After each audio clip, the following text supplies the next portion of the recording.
In today's video, I'm going to tell you about the cost of living in Portugal, and Felipe has just abandoned me. So let's get started with the most important thing, internet connection. I use a Vodafone dongle, which is fully portable. I take it with me absolutely everywhere, and it's been a lifesaver. I pay €35 for a month, and you're able to use the dongle on up to 10 devices. So I personally use it obviously on my phone, on my TV, and on 2 separate laptops. If you're coming to Portugal, I definitely recommend that you get a dongle. This next one is fundamental if you want to come to Portugal on a D7 visa, a golden visa, or you have an appointment with SEF. So it is very important that you sort out your health insurance. Initially, I was with a provider where I was paying about €38 a month, which I think is, well, I was happy with the price initially, but now that I've shopped around, I think it's a bit expensive. So at present, I'm paying €14 and 85 cents on health insurance.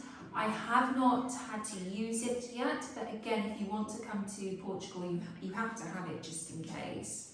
Electricity. Now this one is going to hook you in just because it's so affordable. So I pay €32 and 36 cents on electricity for my 2-bedroom property. Now, coming from London, I was living in a 1-bedroom flat and I was paying £170 a month, so it's a very big difference.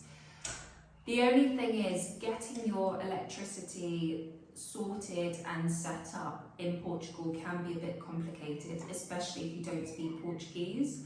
I was quite fortunate that my estate agent helped me to do that. He took me to the I can't remember what it's called, but he took me to the offices in Funchal. He sat down and he actually physically helped me to set it up. While we're talking about electricity, I should also mention the gas. So as this home is an older property, you have to get big gas bottles from a local supplier. So each gas bottle is about €31. And I've been told that it lasts about 3 months. I can't attest to that, but that's what I've been told. So the company that provides me with the gas bottles is called Spelter. Lovely guys, well, lovely people. They actually carry the gas bottle down the stairs for me, and I just tip them like €1 or €2. And that's because there are so many stairs to get to my property. Again, in Madeira, that is quite common. If you are looking for a house or somewhere to stay, it's quite common that you will have a ridiculous number of stairs. So this point may surprise you. I spend approximately €50 a week on my grocery shop. Now for me, I find that quite expensive. In the UK, I was spending closer to about like £35, maybe even £30 if I was being extra frugal. Now, the reason why I think that is there is not as much competition for supermarkets in Madeira. So the 2 main giants are Pingo Doce and Continente, and as I said before, they're both quite expensive. On mainland Madeira, I often visited Aldi, which is the same as I used to do back home, and I found that that's a lot more cost effective. However, if you want local produce and to actually support the community, I recommend that you should go to some of the local farmers markets. There are quite a few. So far, I've only been to the one in Santo de Cerro, which is near Machico, but I highly recommend. They do ponchos for about €2.50 and frango, the most amazing chicken you've ever tasted, seasoned, gorgeous whole chicken for, I believe it's €7.50. Again, produce is very affordable. You can actually get some of the fruits and veg that you can't find in the supermarkets in these local farmers markets. So I highly recommend.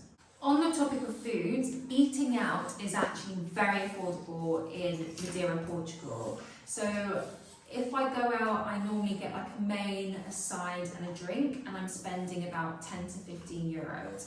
If it's somewhere very fancy and I'm treating myself, then it kind of creeps up to 20 euros. But again, for me, and comparing where I've come from, that's actually quite affordable. So I think I should touch upon home insurance. Now, the only reason why I've got home insurance is I think that's what you're supposed to do when you've got a home. Again, it is my first time doing anything like this, so I'm trying to follow the rule book as best as I can.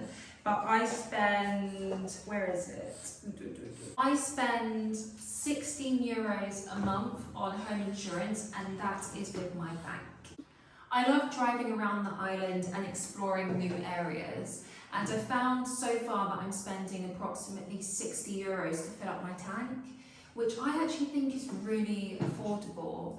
I believe in the UK it was closer to like 80 and maybe even encroaching on £90 a month. Well, not a month, but every time I needed to fill it up. But I found that it's so much cheaper. Thank you for watching my videos, and if there's anything you would like me to discuss or explore further, please let me know.